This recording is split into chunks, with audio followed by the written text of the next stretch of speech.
Bisa kita lihat di media-media sosial seperti Facebook. Apalagi emak-emak Facebook nih yang sering.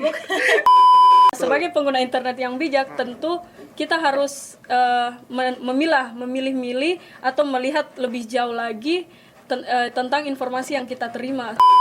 Jangan terlalu sedikit-sedikit status, sedikit-sedikit status. Iya. Aduh. Literasi digital itu sangat rendah di kalangan kita ini.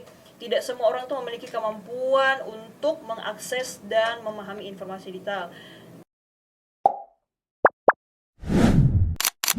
Assalamualaikum warahmatullahi wabarakatuh. Selamat datang semuanya.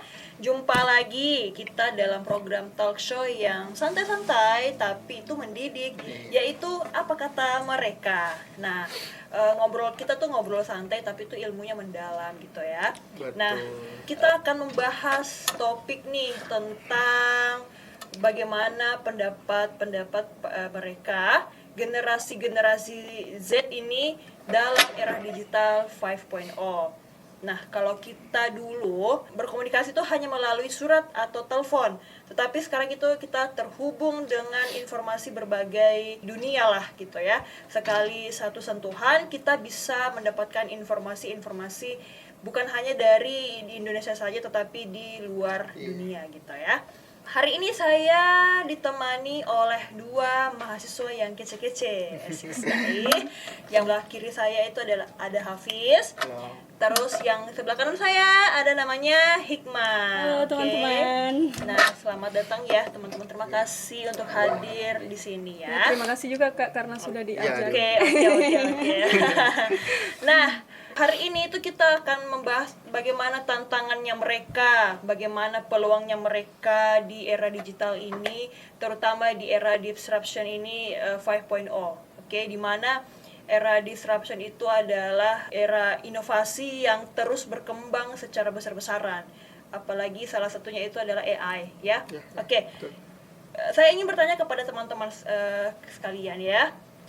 Adanya informasi yang overload nih. Terlalu banyak sekali informasi yang beredar. Ya. Membuat kita kesulitan memilih mana yang relevan, mana yang cocok untuk kita. Nah, sekarang bagaimana nih buat teman-teman mahasiswa yang jurusan ilmu komunikasi ya, itu mengatasi banjir informasi di era digital? Ayo. Mulai dari Kak Hikmah dulu nih. Oke, kalau menurutku sih Kak, sebagai anak komunikasi ya, di era industri 5.0 ini, di mana manusia ini dan teknologi itu sudah tidak bisa terpisahkan lagi Kak. Iya, betul, Jadi menurutku menghadapi informasi yang overload atau banjir informasi ini, tentu kita sebagai masyarakat atau pengguna internet itu harus lebih bijak dalam menggunakan internet. Artinya ketika kita menerima informasi, tentu kita harus memverifikasi dulu informasi yang kita terima, sumbernya dari mana, apakah terpercaya atau tidak, dan lain sebagainya begitu Kak. Ah iya, betul. Kita harus memfilter terlebih dahulu ya. Iya, berita betul itu. sekali. Dan harus memilih sumber yang kredibilitas ya. Betul Jadi, sekali, gitu. apalagi kalau kita ini punya mama di rumah ini yang kadang sangat percaya dengan informasi-informasi yang ada. Jadi tuh kita sebagai anak-anak muda yang pintar-pintar harus memfilter gitu ya. Oke. Next, ini tentang hoax dan disinformasi ya. Hoax ya. Berita bohong itu menyebar dengan cepat, merusak kepercayaan publik. Nah, menurut kalian apa saja strategi yang efektif untuk melawan penyebaran hoax dan disinformasi di media sosial? Hafiz mungkin? Hoax ya. Hoax bagaimana Berita bohong ya banyak ya, bisa kita lihat di media-media sosial seperti Facebook. Apalagi emak-emak Facebook yang sering banyak berita-berita hoax yang gampang tergiur lah. Iya, gitu. betul. Ya, kalau saya sih Kak, menghadapi hoax tentu ada slogan yang mengatakan bahwa saring sebelum sharing. Ya, Nah, betul. sebagai pengguna internet yang bijak, tentu kita harus memilih-milih atau melihat lebih jauh lagi tentang informasi yang kita terima, seperti itu Kak. Iya, Ya. Mungkin salah satu strategi bisa kita buatkan workshop atau Iya, memberikan edukasi ya, kepada masyarakat. literasi Iya, digital. betul. Betul sekali. Iya, karena kalau kita gampang sekali kita misalkan ada berita-berita hoax terus kita share link di grup-grup WhatsApp ya. Iya. Itu harus kita harus kita basmi lah yang kayak hal-hal yang seperti itu gitu ya. Yang gampang merubah opini-opini publik. Nah, betul sekali. Oke, nah sekarang selanjutnya itu adalah privatisasi ruang publik. Maksudnya itu media sosial itu merupakan wadah di mana kita itu menumpahkan ekspresi kita. Iya, Mau betul. kita itu tidur dipublish, mau kita itu makan dipublish Iya. lah, ya. Nah, menurut kalian itu bagaimana cara kita menjaga privasi, bijak dalam melakukan menggunakan media sosial? Mungkin kita harus pintar-pintar ya menggunakan media sosial ya, apalagi di era 5.0 ini ya. Jangan terlalu sedikit-sedikit status, sedikit-sedikit status. Iya. Aduh. Ya maksudnya kita harus membatasi lah Kak, mana ranah yang bisa dijangkau oleh Iya, publik dan mana yang betul. privasi. Privasi. Jadi kita harus lebih hati-hati lah dalam membagikan informasi tentang diri kita, begitu Kak. Iya, kita harus selalu jaga privasi ya. Iya. Karena itu sangat bisa juga menjadi ancaman buat kita. Iya, betul, Kak. pribadi. Jangan semua-semuanya di-share ke orang-orang Iya, betul, gitu. betul. Oke, tantangan keempat ini, bagaimana sekarang kan anak-anak muda sedikit pegang handphone ya. Betul. Nah, literasi digital itu sangat rendah di kalangan kita ini. Tidak semua orang tuh memiliki kemampuan untuk mengakses dan memahami informasi digital. Menurut kalian nih, bagaimana caranya kita meningkatkan literasi digital? Kalau menurutku sih Kak, kita harus lebih banyak menyampaikan informasi yang bermanfaat di media sosial kita sendiri begitu. Maksudnya meskipun tidak langsung memberikan dampak yang besar, setidaknya kita melakukan langkah-langkah kecil untuk kemudian memulai memberikan literasi digital Iya, kepada masyarakat Bisa juga seperti itu Kak. di-sharing-sharing ke platform media agar bisa dilihat orang banyak tahu. Dan sekarang juga kan sudah ada kayak organisasi Kak yang menyediakan misalnya pelatihan atau workshop tentang literasi digital. betul. Nah, itu kita bisa mencari informasi terkait hal tersebut Kak. Jadi kita bisa masuk di situ dan belajar di sana. Dan mudah juga diakses. Iya, itu kembali lagi kepada diri kita sendiri Ya, ya. Selagi betul. ada kemauan, Iya, kita juga ya harus banyak-banyak menimba ilmu. Betul. Terutama kan kalau kita pegang handphone, banyak sekali itu akun-akun yang mendidik, ya. betul. Banyak sekali informasi-informasi yang bisa kita terima di situ. Terus kita juga bisa menjangkau audiens secara global. Iya, Kalau betul. misalkan kita Lebih cepat lah mengakses. Iya. Apa saja peluang karir menurut kalian ya?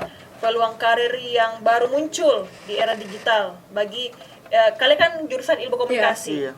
Apa saja peluang-peluang karir nih buat teman-teman yang yang lagi cari-cari jurusan apa nih yang bagus? Apa peluang karir yang baru? Kalau setauku sih Kak di bidang ilmu komunikasi khususnya ya, karir-karir yang baru itu yang muncul seperti misalnya yang Kakak tadi bilang konten kreator, terus Fotografer. kita ya bisa jadi fotografer juga, bisa jadi desain grafis, yang Betul, ya betul. memberikan jasa kepada orang lain, Iya, mungkin iya. itu Kak Oke. dari saya, ya. Terus apalagi nih ya? Bagaimana caranya kita bisa memanfaatkan media sosial untuk membangun personal branding kita yang kuat? Waduh, ini personal branding. Nah, iya, yang paling penting adalah personal branding kita. Ya. Tentu menurutku bagaimana kita bisa memanfaatkan media sosial ini Kak dengan membagikan hal-hal yang positif saja. Jangan selalu men-share informasi yang tidak jelas, tidak penting. Iya, betul. Jadi kita membangun personal branding kita di sosial media tuh dengan cara kita memperlihatkan konten-konten yang memberikan Edukasi, pengetahuan ya, edukasi Pengetahuan. kepada orang Iya, lain iya, seperti iya, itu iya, Kak. iya. Ya. Personal branding ya. Mungkin kita bisa lebih mudah lah mengakses ke situ kalau mau bisnis apa kan. Iya. Bisa untuk komunikasi pemasaran maksudnya ya. Iya, betul, karena kalau kita ya ada komunikasi tuh harus personal branding kita tuh harus kuat ya. Betul. Baik di dunia nyata maupun di dunia maya. Nah, apalagi kan anak ilmu komunikasi itu kan bisa dibilang multidisipliner, bisa betul. semua. Iya Bisa jadi iya. wartawan, Bisa. jurnalistik, fotografer, desain grafis. Intinya banyak lah pekerjaan yang bisa dimasuki oleh anak-anak Iya. komunikasi. Komunikasi, betul sekali. Perusahaan bisa. Perusahaan bisa, Jadi Lembaga-lembaga. PR. Iya, PR, iya, betul betul. entrepreneurship bisa juga. Anak-anak mau bikin usaha skincare, busana dan lain sebagainya. Oke. Keren. Keren ya. Jadi sekarang saya ingin memberikan pesan-pesan untuk teman-teman sekalian dari Kakak Hikmah dan juga Kakak Hafiz. Dari Nih, saya bagaimana? dulu Oke. Oke, dari saya pesan-pesan untuk orang-orang di luar sana, terkhususnya teman-teman, ya pintar-pintarlah untuk menggunakan media sosial di era teknologi ini. Ya, harapan saya ya untuk teman-teman untuk menjadi agen perubahan, orang yang bijak dan mempunyai kreativitas tanpa batas. Mungkin Betul. itu saya. Oke, selanjutnya. Oke, kalau dari saya sih Kak, untuk teman-teman kita sudah hidup di era serba teknologi, di mana internet ini seperti pisau bermata dua. Betul. Ketika kita menggunakan itu dengan baik, maka akan mendatangkan manfaat gitu. Iya. Ketika kita menggunakannya dengan hal-hal negatif, ya tentu akan mendatangkan keburukan juga untuk kita sendiri, begitu Kak. Jadi untuk teman-teman jangan pernah berhenti belajar dan mari lebih bijak dalam menggunakan internet, begitu Nah, Kak. iya betul sekali. Dan juga anak-anak di luar sana itu harus juga selalu berinovasi karena dengan tadi statementnya Kakak Hafiz, kreativitas tanpa batas itu kita harus menjadi orang-orang yang kreatif ya. Betul. Dan juga satu lagi nih, seimbangkan dunia nyata dan juga dunia digital karena kita juga harus peka terhadap orang-orang di sekitar kita, di sekeliling kita. Oke? Terima kasih ya teman-teman. Pertanyaannya cukup ya sampai di sini. Jadi itulah tantangan dan peluang buat kalian anak-anak muda generasi Z ya di era digital ini. Semoga konten ini bisa bermanfaat lah untuk kalian semua yang menonton ini. Jadi kesimpulannya adalah di era digital ini tuh ilmu komunikasi ataupun semakin relevan lah dan menantang. Tapi dengan bekal kemampuan, keterampilan itu harus kita miliki sendiri, terutama personal branding. Jadi itu bisa menjadi manusia yang bisa bermanfaat untuk orang-orang di luar. Betul. Oke? Iya. Sekian dan terima kasih buat siapa namanya Hikmah dan juga Hafiz. Terima kasih atas waktunya untuk kali ini dan teman-teman semua jangan lupa di like, subscribe dan share. Oke? Terima kasih. Wassalamualaikum warahmatullahi wabarakatuh.